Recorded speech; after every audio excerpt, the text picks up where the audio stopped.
అధికారులకి అందరూ కూడా ముందుగా పేరు పేరున నా ఉదయపూర్వక నమస్కారాలు.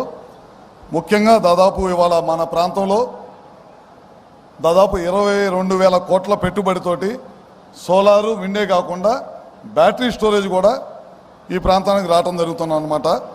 అది దావోస్లో మన నారా లోకేష్ గారు ప్రభుత్వం అధికారంలోకి వచ్చిన తర్వాత అక్కడికి వెళ్ళినప్పుడు వీళ్ళతో మాట్లాడి ఎట్టి పరిస్థితుల్లో ఈ ప్రాంతంలోకి ఈ పెట్టుబడిని తీసుకురావాలి, ఇక్కడున్న స్థానికంగా ఉన్న యువతకి ఉద్యోగ కల్పన కావాలి, రైతాంగానికి మంచి కౌలు రావాలనే ఉద్దేశంతో ఈ ప్రాజెక్ట్ ఇక్కడ తీసుకురావడం జరిగింది.